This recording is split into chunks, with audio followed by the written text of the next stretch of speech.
In 1 2 1 2.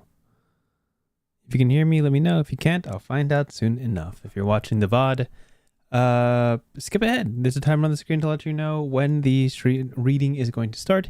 And if you're here right now, feel free to grab a drink, use the bathroom, whatever you need to do to get ready for the stream about to start. And put on some music. How do I do that? I used to know how to do that. There we go.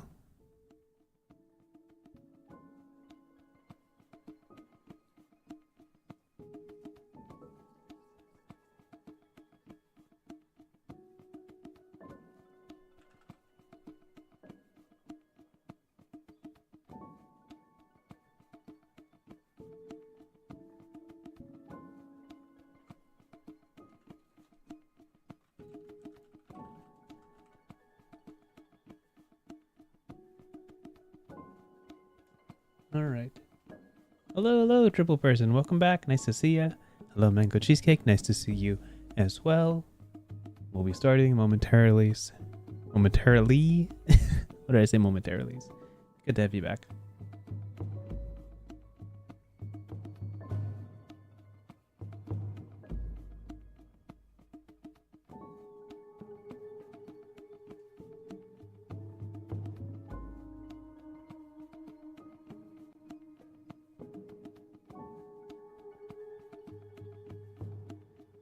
What's up, Thumper? Nice to see ya.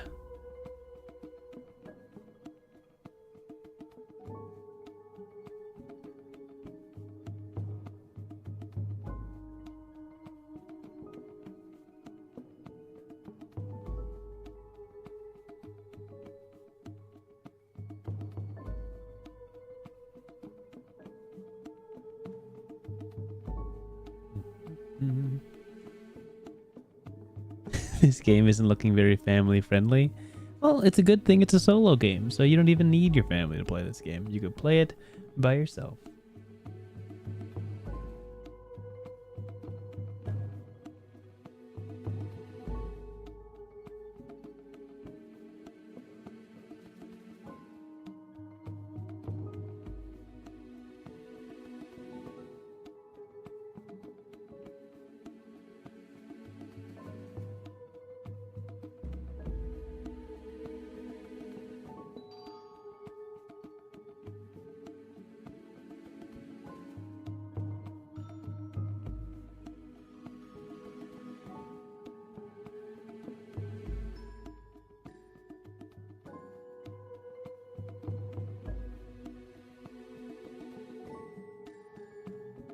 Just working and cleaning a little bit in the background. You have a little under a minute and a half before we start, so should be good.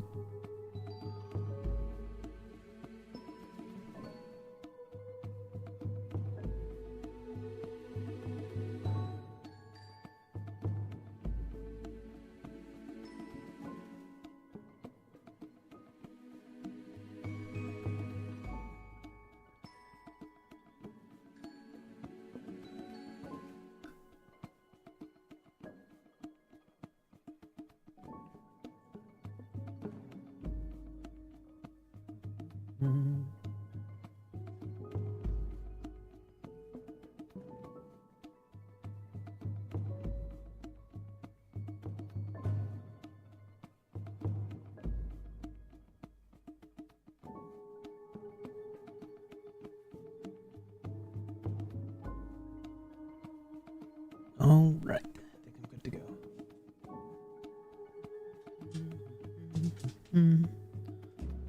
Also, we've got the return of spooky music for the first time in a long time.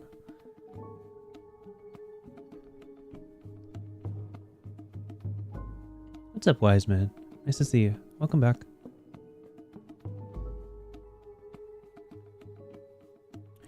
Alrighty, dighty. Let's do this.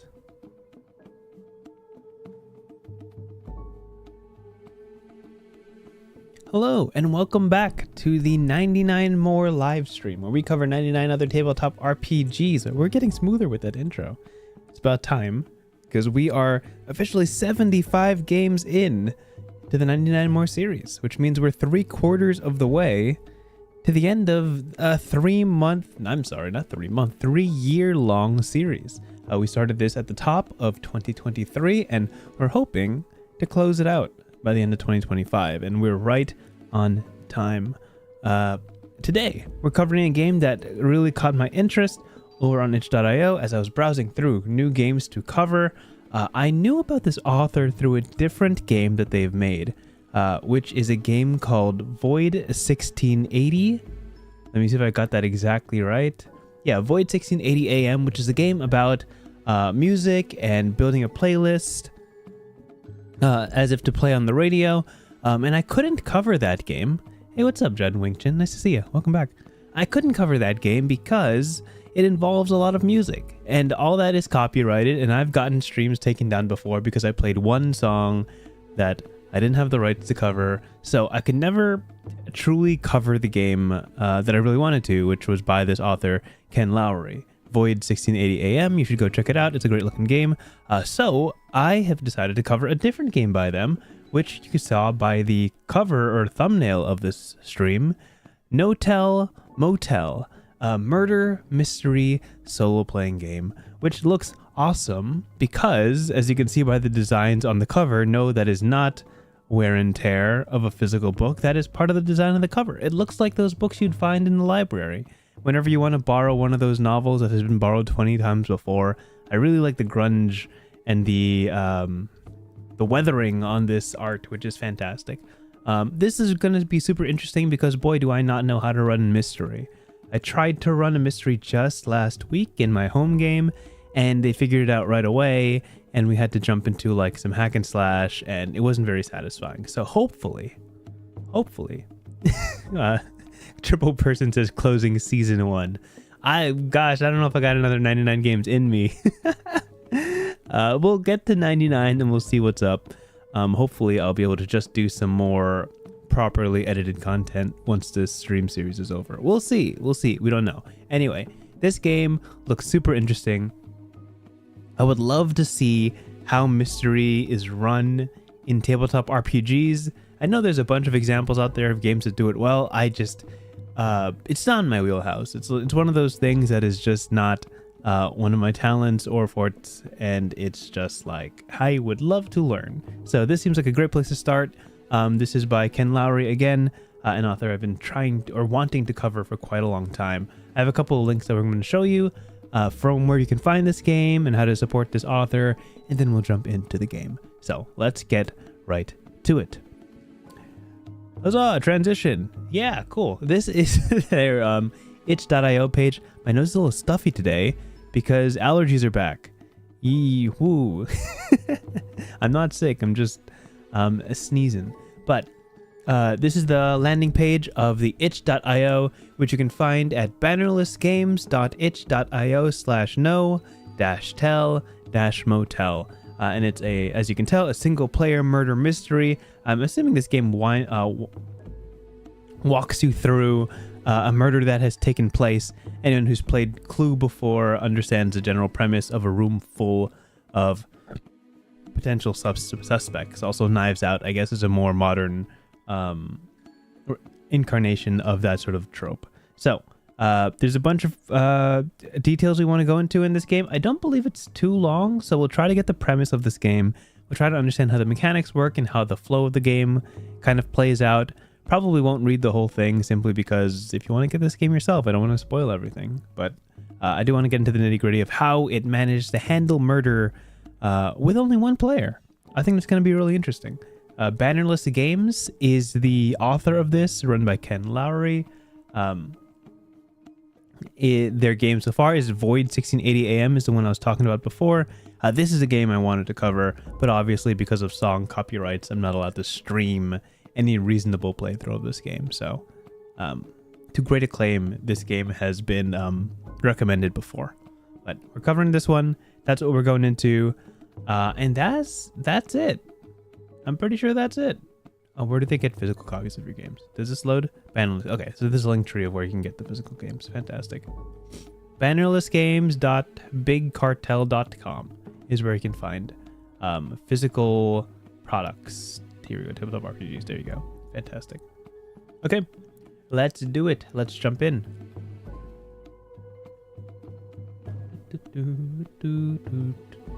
That's my transition music because I don't have a way to edit that in. All right, here we go. Let's get started. Oh, and I figured out the scrolling thing. Oh my gosh, last stream was a nightmare because I didn't know how to scroll properly. No fault to the PDF that we were using last week. It's just that I had no idea how to control scrolling, and now I've changed a couple settings and it's so much better now. So let's do that. This is the team. We see here design and writing is Ken Lowry. Cover and dossier art is Sean McGuan. Layout is Kelsey Zwerneman. And editor and playtester is Amber Logston. I think I pronounced that all right. If I didn't, I'm sure I'll hear about it. Oh, and these are a couple cool, very retro, very old school cafe type energy. Dedicated to the Como Motel. Como. How fun. Okay, let's read the premise. Let's get into this. Lots of cool art and details going on here. Okay. Sleep among the stars at the Stellar Motel. Welcome and congratulations as overnight clerk. As overnight clerk at the Stellar Motel, you'll have a front row seat to a fascinating odyssey of the human soul. Night after night, you'll bear witness to joy, pain, love, acrimony, virtue and vice, and all without leaving your seat. It's like going to the movies if the movies paid you to be there. I don't know if I'm looking for all of that in a motel. Maybe that's just me. But we'll see what more there is to it. You may ask, why do our guests feel so comfortable letting it all out at the Stellar? We think it's because people like you work so diligently to create an oasis of comfort and discretion. Yesterday is a restless ghost. There's a police car in the background of my audio. How appropriate. We think it's because people like you work so diligently to create an oasis of comfort and discretion. Yesterday is a restless ghost, tomorrow is forever uncertain, but whatever they're leaving behind and wherever they're running to, the guests who find shelter here consider us home for tonight. A word of caution. As close as you may occasionally feel to them, our guests are not your friends. The divide between you is much deeper and much farther than the span of your desk. You are here to serve and observe. Oh, we're an employee. We're an employee. I just figured that out. Okay. Our guests are not your friends. The divide between you is much deeper and much farther than the span of your desk. You are here to serve and observe. They are here to indulge and to pay. There is a transaction at the heart of every interaction.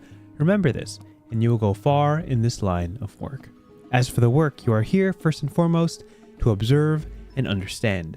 You must learn the behaviors, wants, and movements of our guests, so you can anticipate what's coming and intuit what it all means. The process is imperfect, admittedly. Their world is teeming with life and dripping with sin, and all that grit and glamour can be dazzling and obfuscating. But it is your charge to see and understand to the best of your ability. Lives can be saved or broken, depending on your sense for and fidelity to the truth. In so doing, you not only define who they might be, but who you almost certainly are. The final verdict will be rendered against not just one soul, but two. We hope you enjoy your time here as much as our guests do. That's an intense employee intro, right? Am I crazy? That's really intense. That's a lot to process. That's a lot of pressure. But that's the premise. You are the employee at the desk, the receptionist, I'm assuming, and this is basically saying, hey, make sure you draw your lines and try to understand your guests as best as you can without befriending them, so to speak. All right, what is this game? No Tell Motel is a single-player tabletop role-playing game. During play, you will adopt the persona of an overnight clerk at a sleazy motel on the edge of town. You will use playing cards, a six-sided die, dossiers, and your hotel ledger to track the motel's guests and their movements. These events will tantalize, yet not explain what's going on within the motel's walls. It will be up to you to interpret what you see and what it means. Ah, interesting. Whoa, okay, big text. Wasn't ready for that. One of these guests will die at the hands of another. You are a motel cloak. I keep saying cloak. You are a motel clerk and not law enforcement. But you've seen enough of the world to know that justice and law rarely intersect. You will use your observations, biases, and assumptions to narrow down your suspects and finger the culprit. Or, at least, the person you hope is the culprit. Unlike many role-playing games, No Tell Motel does not have levels, classes, powers, or even other players. This game is essentially an engine for creating webs of interpersonal connection and conflict. You will rely on innuendo, voyeurism, and other forms of half-truth to make sense of what you see and inevitably read yourself into the situation. As a consequence, no two games or stories will be alike. Put simply, the rules of the game arrange a cast of characters and hint at their activities, and you complete the picture of what transpires. Now, sharpen your pencils and grab your binoculars. You've got a whole world of vice to spy on. Okay, so what I can read from this is, again, you're a motel clerk, and you are given, I don't want to say suggestions, but prompts on what where these guests are going and what they might be doing, and you are to interpolate. That's the word I'm looking for, right? What might be happening in those scenarios, and one of those encounters will be a murder, and our job is to either guess who did it, using the details provided, or something like that is the premise that I get. But there are other things that we will learn from all these guests, and we'll learn their habits and favors and things like that, and go from there. That's what I understand so far. All right. Tools of the office. The vast majority of an overnight clerk's job is to be there just in case. Just in case a guest needs a towel, a phone, directions to a restaurant, or something else better left undocumented. You are there to help satisfy that need. Right. When things are running smoothly, as they too rarely do, you may have a little bit of downtime, but that doesn't mean you should stay less vigilant. The following tools are both humble and vitally necessary. Please inform your manager if you require more. What I like about this game so far is that it feels like I'm actually reading an employee's manual. It doesn't yet feel too much like a rote game. I don't know how to explain it. I don't know the word that I'm looking for, but I do like when the narrator of the game and its rules seems to have a personality and identity of their own, right? It's not like an anthropological documentary a la, this is the world of Balambu, and you are an adventurer there. This is very much like, hey, here's the employee handbook. Here's the people you're going to deal with. You might be interrupted with your actual work, but stay vigilant and watch out for things. So there's some good energy here. Triple Person says, I can't believe mango cheesecake killed Thumper. That's I don't believe they have beef. I haven't been informed. If they do, I don't know. But I'll leave it to them to sort that out. That's none of my business. Unless you're staying at the No Tell Motel, then it's my business. Anyway, we need these to play the game. Playing cards. You will use these to track our guests and their actions night after night. For all phases of play, you will divide the deck into two, a face cards deck and a numbers cards deck. Shuffle both separately. Cool. I maybe should have prepped this before the game, but we'll just wing it if we have to play a scenario or two. 6-sided die will help you determine who checks in or out of the motel and when. It will also be a decisive tool of chance when you make your final accusation at the end of the game. Ooh. Dossiers. Spectating and speculation are favorite pastimes for the overnight clerks at the Stellar Motel. These dossiers represent rough sketches, observations, and educated guesses about our most frequent guests. Ledger. The sum of our business can be found here, where comings and goings are logged in a sober hand. Track all check-ins, check-outs, and activities in this document. Yours is here. Is this a link? It sure is. Yeah, let's go there. Let's find out where that takes me. Oh, it just takes me to the itch.io page. I will see if there's something for me to download. Oh, there is. Okay. I think I already have that saved somewhere. You can't see it. Don't worry about it. Music. Music is a favorite companion of long and lonesome shifts. If you like, you can tune into the official Stellar Motel radio station. There's a radio station. Now, I can't play this music because it's probably copyrighted, but I'm going to click it. See where it goes. It's opening Spotify. Ooh, there's a whole playlist. There's a whole bunch of songs that you're not going to be able to hear because I can't play music on this stream. But I can show you what it looks like. Yeah. Let me see if I can show you that. Yeah, look at that. There's like a bunch of songs you could play here. But I'm not gonna. Maybe later.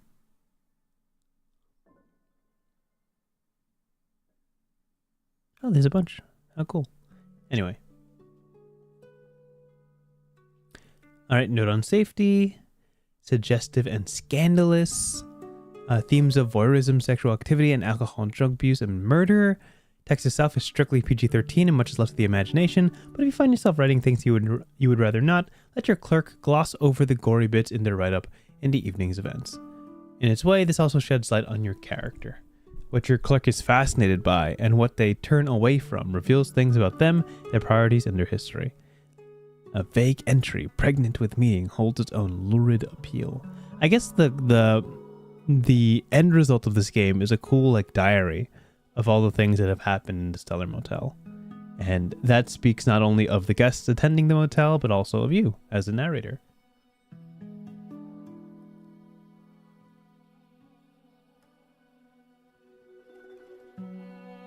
All these cool little doodads.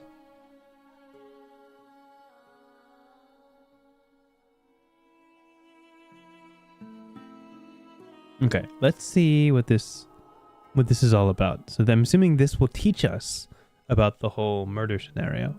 One unfortunate night, while you were fortunately off work, something terrible happened. You got details of what you could from a coworker, secondhand and incomplete though it was. Their rundown of the evening went something like this.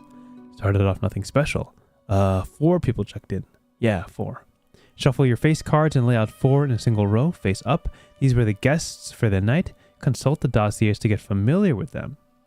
Ooh, do we want to do this? This could be fun. Let me see if I can get what I need is a deck of cards, right? Shishung. Can I zoom in? I can a little bit. And I'll just pull until I get 4 face cards, right? Is that how that works? What counts as a face card? Let's confirm. Yes, aces count as face cards. Cool. So let's get 4 face cards from this deck. Nope. Oh, that's in order. I'm so dumb. Okay. I should have known that after the 3, but... Okay, that's 1. That's 2. That's 3. Oh, that's a hearts.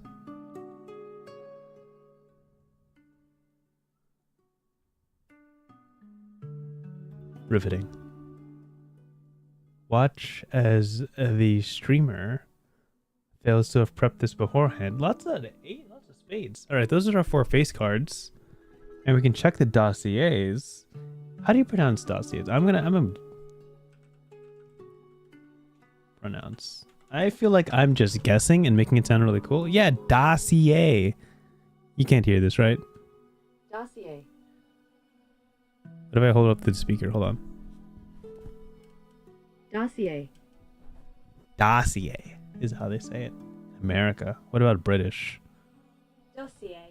Dossier. British. I see. Understood. So these are our 4, right? Let me see if I can get the guest dossiers. Oh, cool. Okay, let's show this on stream. So we got the guests, and every card is assigned a different cool person. So let's figure out who we're working with here.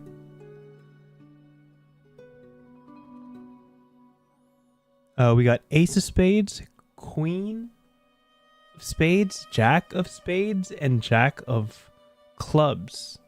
So...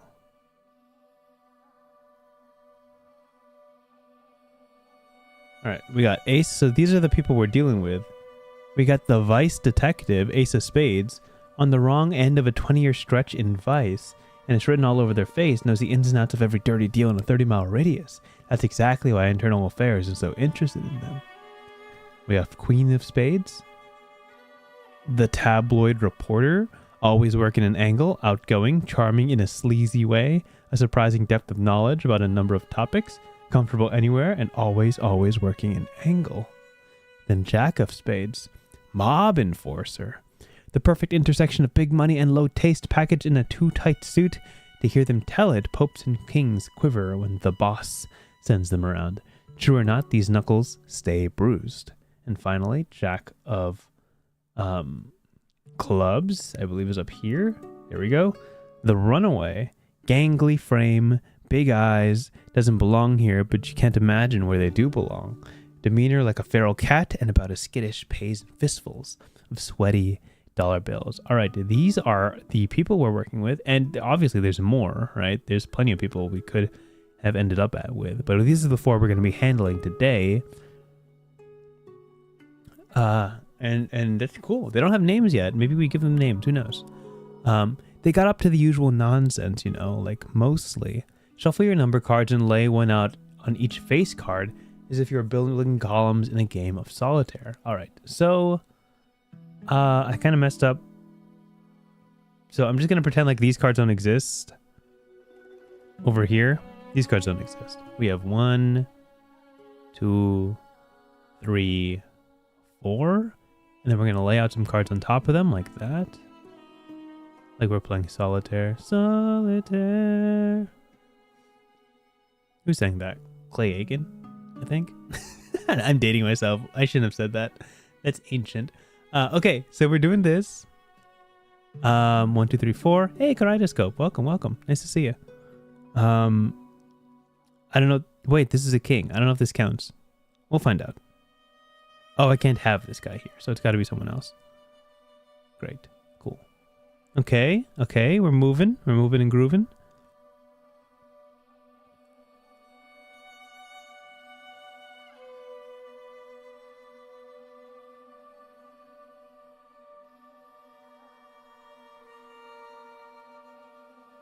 Oh, interesting.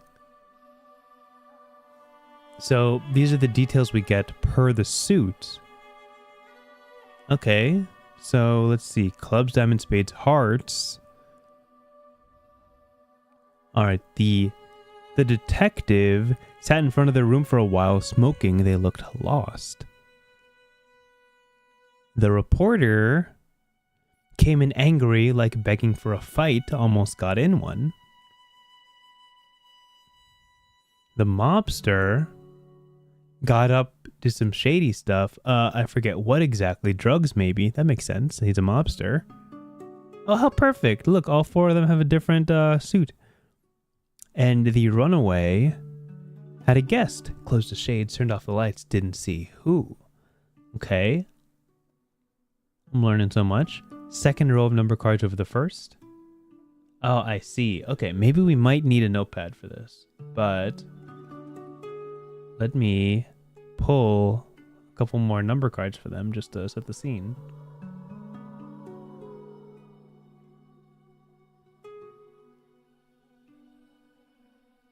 All right. So what if we get a paint thing going? No, notepad. Let me see. Notepad.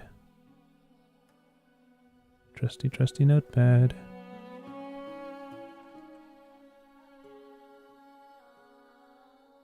I still have the details of Bridget Mangelberg here, which is very funny. Notepad. There you are. One of the characters has to be Jack Spade. I don't know, maybe. Okay, so reporter, club. No, this is a detective, right? Detective, you can't read that. That's too small. Detective, clubs. So, as an example, and I don't think I'll do it for all the characters, but let's just give an example of like how this game sets up a story, right? So this is the first guy's clubs. Right? So, I'll just grab that. right? And then the next one is clubs.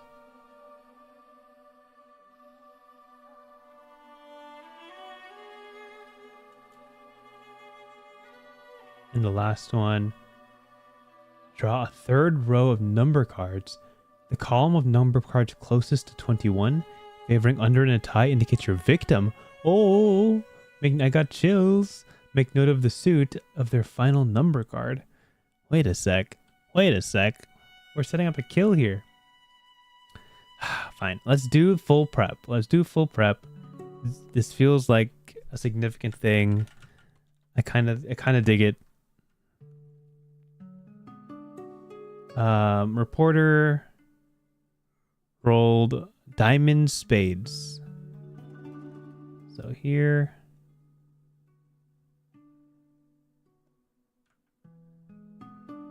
Reporter came in angry. Spades.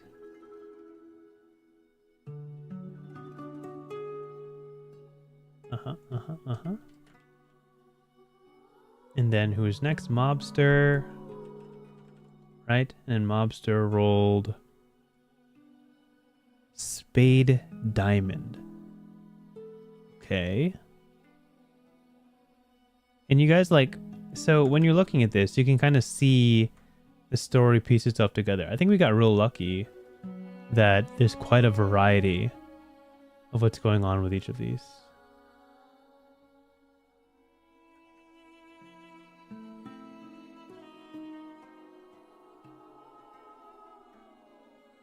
And the last is Runaway. Runaway got hearts. I guess now I'm curious. When we guess who did the murder, is there a right answer? You know? Or is it like all randomly generated? My question is there a way to intuit it?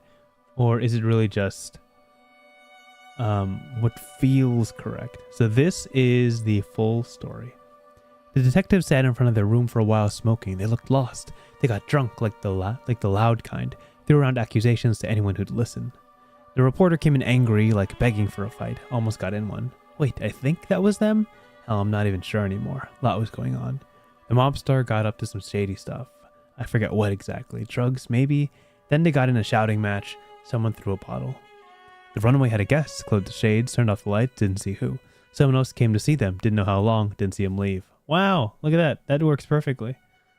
So the runaway had two guests. The mobster got in a fight. The reporter was begging for a fight. Oh wait, no, the detective threw around a bunch of accusations, and then the mobster got in a shouting match. Look at that. So I like how these prompts kind of link into each other. That's kind of cool. So this prompt says they got drunk and started throwing around accusations. And then this prompt says they got in a shouting match. Someone threw a bottle. So maybe it was the drunk guy, right? A reporter was also angry, so it could have been them. So it seems like there was a big old shouting match between these three, right? A big old argument. And then the runaway was kind of working in private the whole time. So now, in step 4, as I put away this notepad, I could just drag it over, right? Draw the third row of number cards, the number of cards closest to 11, favoring the number under the tie indicates your victim. Make note of the suit of their final number card. All right, so let's do the math. We're gonna do some monster math here. The closest to 11 with the cards underneath them, I believe. The column of number cards closest to 11. Okay, so we have 8, 16, 13, and 11. Let's start stacking them up.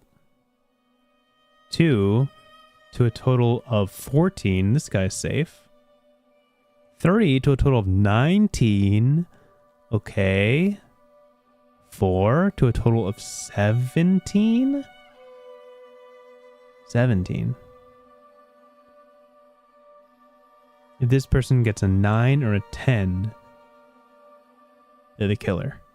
Or they're the victim. That doesn't count? Doesn't count? Safe. Oh, wait. Yeah.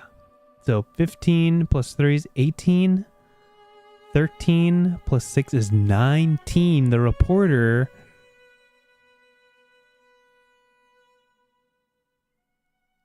The reporter is the victim. Diamonds. What does that mean? Oh, whoops. What does diamonds mean? Shot.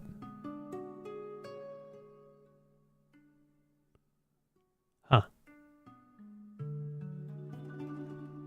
Okay, checkout was normal, except for victim. When the maids went around to clean up, they found him. They've been shot. Dun-dun-dun. And the mystery begins, right? So, in this scenario, as I understand it, we have 4 people. 1 of them was shot. 3 of them are suspects. The reporter is entirely innocent. So we can write here, dead, right? Set your victim aside, clear the rest of the cards, and reshuffle both decks. It's time to begin your shift. Spooky dooky stuff. Working the overnight. Let me put this notepad away. You don't need this for now. There you go. At the Stellar Motel, we service guests from all walks of life. As such, their comings and goings do not always align with a conventional lifestyle. What does that mean for you as an overnight clerk? Guests will be checking in and out at all hours, so it pays to be attentive, available, and alert. Stay watchful and follow the steps below to properly log a full overnight session at the Stellar Motel. Once complete, an evening spread of guests and activities should represent the beloved pastime of overnight workers everywhere, a hand of solitaire. Prepare your rooms. On the face card deck, lay out 6 cards in a row, all face down. These are your available rooms for the night. Note that room 7 is under renovation after the incident. Oh, this is why you pull out all the face cards. Okay, we're almost there. We could try that. Let's try it. Let's have a little fun here. We're pretty much all the way through the deck, so what if we just do this? Right? How many face cards is that? That's a lot. 1, 2, 3, 4, 5, 6, 7, 8, 9, 10, 11, 12,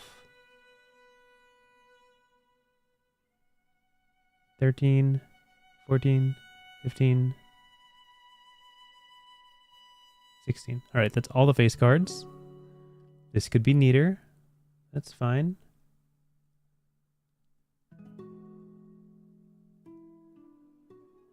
So all the face cards go here, right? Except for the Queen of Spades, who's super dead.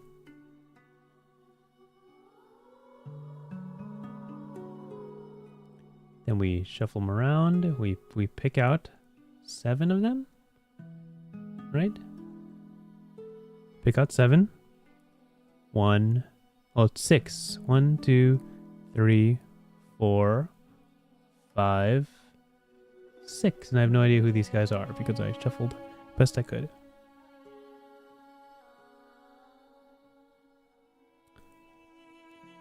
Check-in guests. Roll a d6. The result is the number of guests ready to be checked in during the first shift. Draw face cards and place them in any room you want. Log them in your ledger in the appropriate room. Huh. Roll your d6. Sure, we could do that. Let's get a dice roller going. 3. Perfect. So we log 3 random guests. Oh, so even if... What am I doing? Even if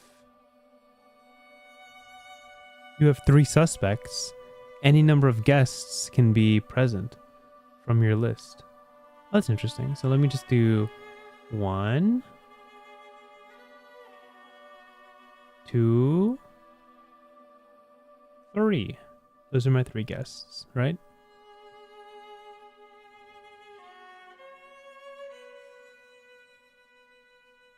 Log them in your ledger in the appropriate room. Okay, we can assume we put them in the ledger. After the incident, we'd like to keep a close eye on our guests while, of course, respecting their privacy. Once per shift, draw and place one card from the numbers deck on each guest to find out what they get up to. Note to staff, clubs marks a strange behavior or a complaint about that guest. Diamonds indicates an altercation with another guest or staff. Spades, rumors, or hearsay about that guest. And then hearts means the guest entertains a visitor. In the report we log, what do you observe? What do you overhear? What do you get involved with?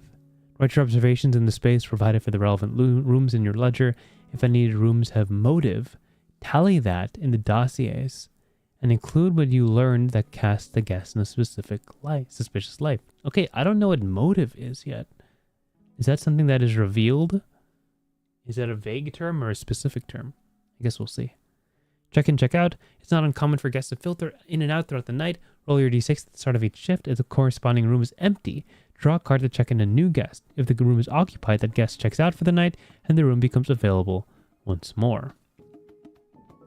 Find your flow. There's 3 shifts. At the end of the morning shift, check everyone out and send in the maids to clean up, clear up all the cards, shuffle your 2 decks, and get ready to prepare the room for the next overnight. Okay, so this seems like a pretty efficient system for making sure the rooms rotate quite quickly. People come in, people do their things, and then you can either send them out or stock somebody back in.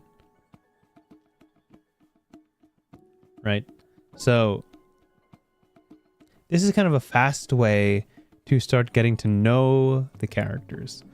Starting to attribute actions to them, attribute story beats to them, kind of building up alibis, building up suspicions, things like that. Again, this is a solo game, so this is one of those things where the story is what you make it. Find the through lines between the character that arrives in the room. All the guests are so unique and diverse and interesting that wow, televangelist, state senator, alphabet soup agent, crazy stuff. So any of these guys can arrive, any of these guys can do something. So if you see an obvious storyline, it's up to you to write it down and make it into something interesting. Again, the end result of this seems to be a ledger that you work on that kind of tells the story, tells of your observations as a clerk, and then concludes something towards the end. So I guess what I want to do is see what a prompt might look like. And then after doing that, maybe see what it looks like to suspect a criminal, I guess, if that is the conclusion of a game like this. Okay, to catch a killer. This is exactly what I was looking for. By dint of your anonymous place behind a desk, you see rare glimpses into the lives of the powerful and destitute alike. So you can see and hear things no detective ever would. Some of the things you see and hear will add to a character's motive, their reason for killing the guest in room 7. When you pull these cards, mark against the dossier in question and write down what you saw, what you heard, and why you think it indicates guilt. Of course, for all your powers of access and observation, most of the information you gather is either secondhand or inferred. Gossip has a funny way of biting you if you're not careful. If and when a motive card pops up a second time, pointing the figure at someone else, it adds to their motive too and their doubt. Any card that's pulled more than once adds 1 to the guest's doubt as well. You've now got 1 tip pointing at 2 different people. Ah, interesting. So as you pull cards, which I'm assuming are the face cards, not the face cards, the number cards, some of them will be motives, which will kind of add a tick against certain guests of the dossier, right? So if you have a bunch of motives piling up on one character, they seem to be the obvious suspect. Makes a lot of sense. But if a motive card comes up twice and points at 2 different people, there's a different stat being tracked here called doubt, which helps you kind of doubt their guiltiness or assert their innocence. And that is a tally you can also build on the character as well. So if we look at this dossier over here, this is an example of a character. You put their motive over here based on what card you pulled. You put their doubt if this motive starts appearing in other people. I don't know what KA's is yet. I guess we'll find out soon enough.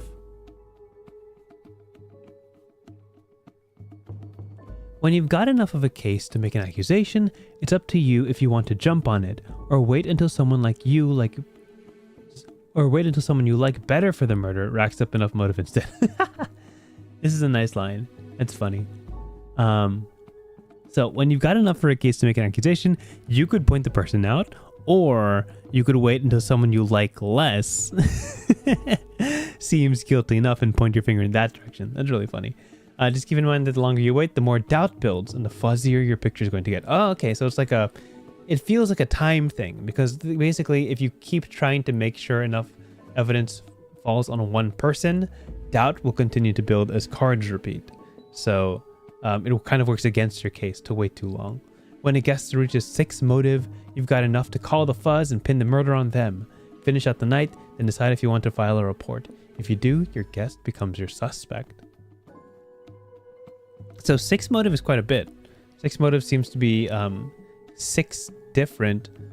I don't want to say 6 different. Maybe there might be some cards that are 2 motive or 3 motive, but it seems like a cumulative motive of 6 would make them a valid candidate for a murder suspect.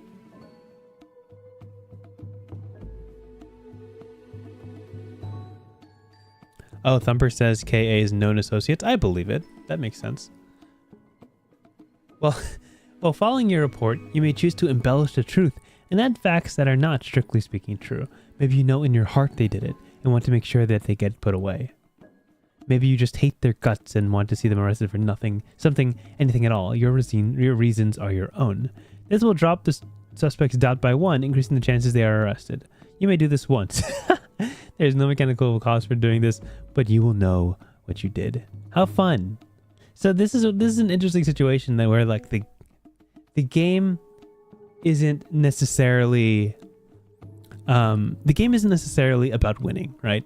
The game is being a witness to a varied crew of guests, being a key person in the investigation of a murder, and then based on your impressions of the guests that have come through, based on your interactions with them, again, not as their friend, just as an employee, you can influence their suspectability.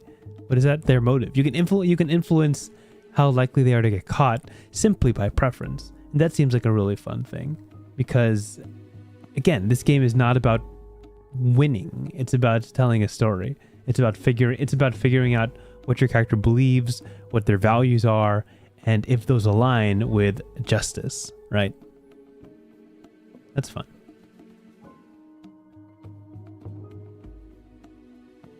Okay.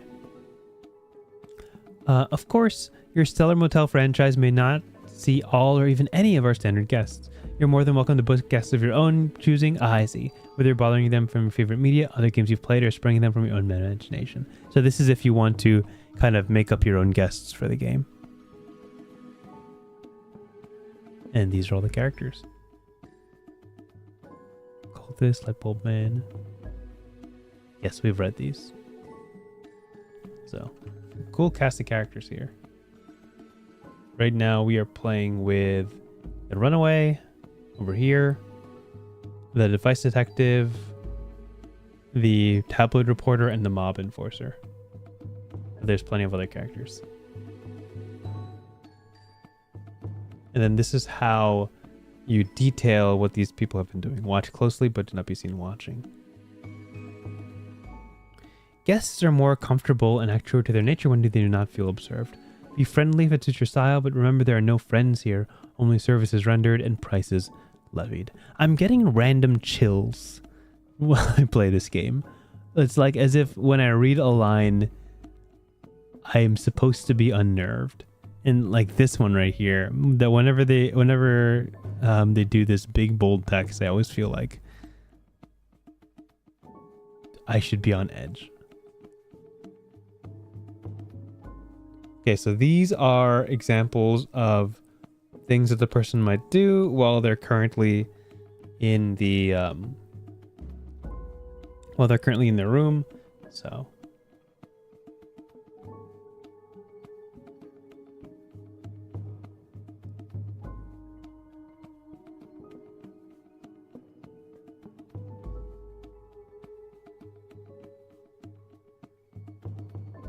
Oh, cool. So these are different ways. So what's different about each of these is that they kind of have like riders that make the situation more interesting. So for clubs, it says if you confront the guests, roll your d6 on even odds to determine whether or not the discussion is productive. An example for hearts means that there's a hidden guest card to lay beside it, so it automatically adds, as Thumper said, a known associate, right? It adds someone who's tied to the story. If you draw a diamond, turn it sideways, angled towards a neighbor, your choice which one if they have two. If they don't have a neighbor on either side, they're entangled with you. Ooh, so diamond seems to be a kind of past history type of thing. So it says here, mixed up in the past, used to be close friends before things broke bad. So these are a way for your NPCs or your dossier people, your suspects, to get intertwined with each other. I can see how if enough of these pile up, you can almost certainly start seeing lines connecting multiple characters, right? Because diamonds certainly entangles two people, hearts entangles two people, and then spades is like spreading rumors about other people, right? So there's a bunch of it's like when you watch a murder mystery and everybody's accusing everyone, or everyone has beef with everyone. This is kind of that. It's starting to set up that dynamic. Okay. These are just special events that could happen. All right. So this is what I'm curious about. So what does this look like? When you're ready to point the finger, fill out the questionnaire below. Leave the lead detective's notes alone until after the investigation of the suspect concludes and guilt or innocence is determined. So when you're ready to file a report, you got to fill these all out, right? Name, age, occupation, what crime do you have information about? So this would be for example, the death of the tabloid reporter, for example, right? Name, Ismi, age, occupation, clerk, right? I'm a clerk. Who are you accusing? We don't know. If we played this game, we would have somebody who's built up 6 motive. What is your proof? And this would be like all the examples you list, right? So every time this person shows up in a role, it could be like gossip from blank, right? It could be history with blank. So basically, as you play this game, more and more people are intertwined with more and more people, and this would be your proof, so to speak. Would you be willing to testify in court? No, because the stream ends very soon. If not, why not? I am just a boy. Does any reasonable doubt exist? No. Is there anything else you feel obligated to report? I quit. This job is too stressful. Obviously, I'm playing in jest, but this is a great opportunity to kind of spill out exactly what your notes say, right? As you've been tracking their activities and their allegiances and their ties, this would be a great thing to fill out. Okay, so this is not us. This is lead detective's notes. Okay. Once the report is filed, some slack-jawed gumshoe from homicide brings the guest in and leans on them. Could be you're right and you've helped catch a murderer, or you're wrong and some poor schmo gets rolled by the cops while the killer walks free. It's time to find out. Roll one last d6 against your suspect's doubt. Oh, shoot. So remember, doubt is what happens when motives get conflated with each other, right? Whenever you draw a motive again, a second time, it adds doubt to a character, right? So doubt is something that slowly builds up as the game progresses because, prompts are pulled more than once, and then motive, and then whenever you pull it a second time, doubt is spread between both of those. The character that pulled it before and the character that pulled it after. So you don't want the doubt to pile up too high because if you roll at or under the doubt rating, things break bad. Flip to exonerated and get ready to feel the fallout. If you roll over the doubt rating, the guest cracks under interrogation and confesses to the crime. If you roll over the doubt rating, the guest cracks, yeah. So these are what happens if if you fail to beat the doubt rating. So the goal basically is to accuse somebody with 6 motive that doesn't yet have a high doubt, right? Once somebody has 6 motive, then you're ready to accuse them. And once you do, and once they do, then they're a valid suspect to be accused, right? But not until then. But by then, they probably have a reasonable amount of doubt, probably like 2 or 3, right? So if you really want to accuse them, that's probably your best bet, the first person to hit 6 motive. But if you really think it's somebody else and want the story to lean that way, you could keep drawing and trying to get data and evidence on them at the risk of piling the doubt. And there is some point, which is specifically 6 doubt, where you are no longer able to accuse them because there's too much doubt built up. It's a really cool mechanism. Now, for the record, I'm not going to go ahead and read what busted and exonerated is. If you want to figure out what that is, buy the game, right? Play this game for yourself. There will be... that's kind of the big reveal at the end. What could happen if you win or lose against your evidence. But yeah, I don't know if I need to go any farther than this. I can obviously I can show you that with this game comes this guest dossier where you can kind of write down things about them, which is cool. Good way. So these PDFs are all form fillable, which is fantastic. There's also, let me see if I can grab it. The room ledger. Yeah, so room ledger is cool. This is a way to track what happens during each of your shifts, what guest is in there, and what happens within those windows, right? So, I do like how this game is. Kind of positioned with form fillable sections to really facilitate digital play instead of having to kind of print this out and handle it that way. It's really neat and really orderly, which I really dig. So, with that said, I don't think I have too much time to play this game myself. I think I'll roll 1 or 2 scenarios. I'll roll 1 or 2 of these, right? I'll just see what they're up to and try to play it out in my head and see what that looks like, right? So let's try something simple, right? We, on that first night, pulled the Jack of Spades, which was the mobster, and an Ace of Diamonds, which we don't know. So why don't we pull a scenario for each of these guys? I'm just gonna flip these upside down so I'm not looking at them, and see if we can get a little task. Let's see. Put a 9 there, 10 there. Great, cool. So the mobster with a 9 of diamonds. What does that look like in this game? So then we're looking mob enforcer, right? What does the 9 of diamonds, right? 9 of diamonds. 9 of diamonds is here. If when you draw a diamond, turn it sideways, angled toward the neighbor, your choice if they have, which one they have, if they have 2. If they don't have a neighbor on either side, they're entangled with you. That's spooky because they don't have a neighbor. As you can see, these guys are blank. There's no neighbors, so they're entangled with me. What could it mean?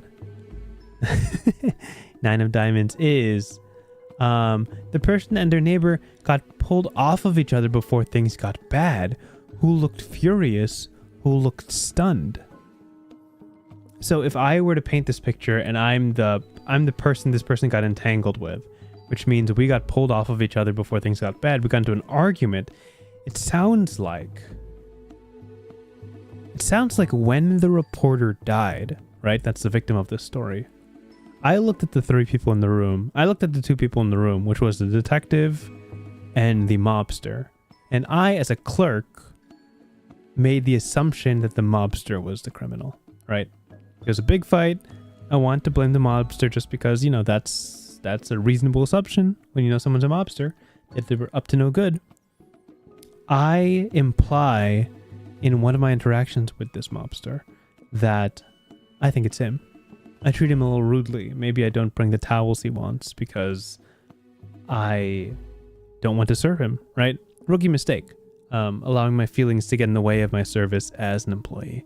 And he notices this and gets really angry and kind of grabs me by the collar, shoves me against the wall, and gets frustrated in that he's suddenly in this strange, terrible accusation that he definitely didn't do, as he says to me.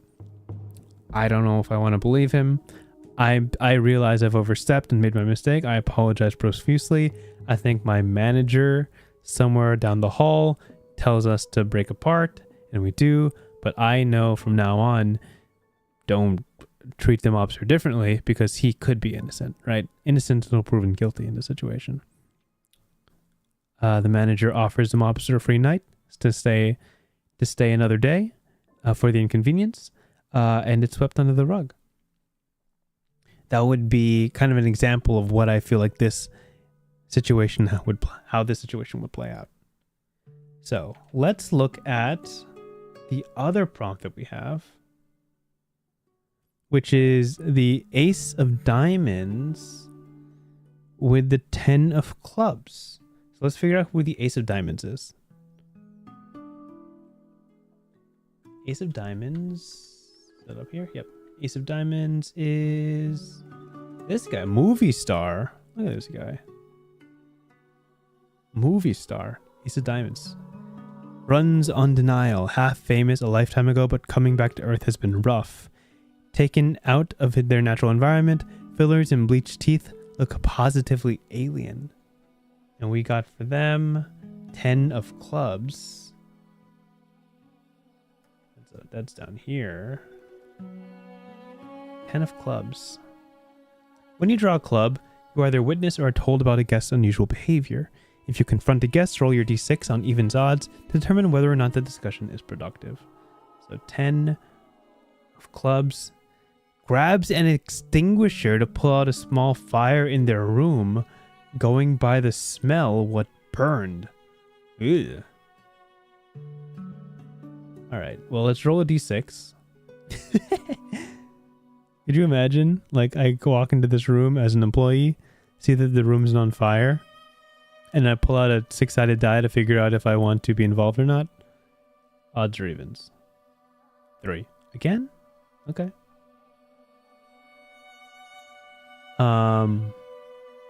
So according to the PDF, odds is not productive. Okay, sure. Yeah, I am towards the end of my shift, or at least this shift. I'm doing my best to pick myself back together after that confrontation with the mobster where I very much felt like my life was in danger. I just need something more relaxing. I heard, rumor has it, on the water cooler, that there's a movie star in the hotel today. So I volunteer to take somebody's shift, and I'm like, hey, don't worry. I got that room. You go home early. I'll cover your last hour. Don't tell anyone. This is going to be great, right? My coworker gives me a thumbs up, leaves for the day, and I say, hey, I'm going to go see if the movie star needs anything. I bring a nice little platter of complimentary sweets, a couple of mints on a little plate. I open the door, and I see that the room is on fire. The movie star, already equipped with the fire extinguisher, frantically Googling how to use a fire extinguisher. By the way, it's PASS. It's the abbreviation PASS. Point, aim, squeeze, and then spray or strafe, something. Oh my gosh, I don't know what PASS is. Someone help me. Someone who knows fire training. Tell me what PASS stands for. Anyway, the movie star very, very clumsily puts out the fire. Something was on fire here. I don't want to make any assumptions, but was he trying to hide something? Documents, maybe, that he wanted burned? Correspondence that doesn't want to exist anymore? Maybe just a cigarette in a trash can that caught some linens. Who could know, right? I am bewildered. I look at the celebrity. I'm like, oh, I'm not even a fan. You were famous like 40 years ago. You're not even my generation. I don't even care. I look at the room. technically the fire's out and it's not my fault.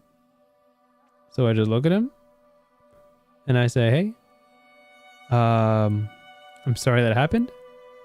We can move you to another room because I don't want you to sleep in a room that smells like soot. And hopefully I'll get on the movie star's good favor, you know, get me on a set on Hollywood or something, you know, for like my side gig as an actor. Very convenient. And I believe, according to the role, that this was not a productive discussion. So I am rebuffed. And he says he's only staying for a night. So he refuses the new room. And for all intents and purposes, he decides to stay in the previously burnt hotel room instead. And that provides no useful information for me. Judd says point, aim, squeeze, sweep. Sweep is the one. I was like, does S stand for side to side? I couldn't figure it out. I was saying strafe because I thought that's what sweep meant. But thank you guys. That's so if there was a fire, you guys would be able to help me with that. Fantastic. Thank you so much. With that said, that is all we're gonna read tonight of No-Tell Motel. A game about a solo single-player murder mystery where you play as a clerk at the front, dealing with a number of eclectic and potentially dangerous guests. As we determined from this game, as a summary, there are basically 4 characters you interface with at the very beginning. One of them is killed, and 3 of them are suspects. And you begin to slowly gain information from all the other tenants within this motel over the course of multiple shifts. Who thinks what, who was involved with what, who did what, when nobody was looking. And you eventually accuse somebody who has 6 motive, who has had 6 opportunities to look suspicious. You roll against their doubt, which is the number of times those suspicions were obfuscated or shared between 2 people. And you certainly hope that the person you accused is locked up. And this is kind of a journey for a solo player. So how you interpret these situations, how you deal with these NPCs, whether you want to tell the truth or corroborate with the true killer, entirely up to you. The story is what you make it. And if you want to find this game, No-Tell Motel, you can go to the itch.io page of Bannerless Games, and I'll pull that up right now. No-Tell Motel is right over here. You can find it on bannerlessgames.itch.io/no-tell/ dang, I'll try again. Bannerlessgames.itch.io. Let me just, wow, why don't I just chuck it in chat? It's episode 75 and I've never chucked the game link in chat. You can find it in the description as well. But if you want to find this game, it's over here. Thank you, Bannerless Games. Thank you, Ken Lowry, for letting me cover this game. This was episode 75 out of 99. Next week, we're covering The Skeletons by Jason Morningstar, which should be really fun and really interesting because I love the premise. Oh my gosh, you get to play as skeletons? Sign me up.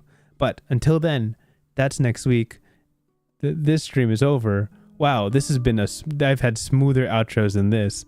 Have a wonderful evening. Have a wonderful week. I hear it's Dragon Week, so hopefully I can upload like a real video this week. That would be really exciting. But if I don't see you, then see you next week for the next stream. Have a good night. Stay frosty.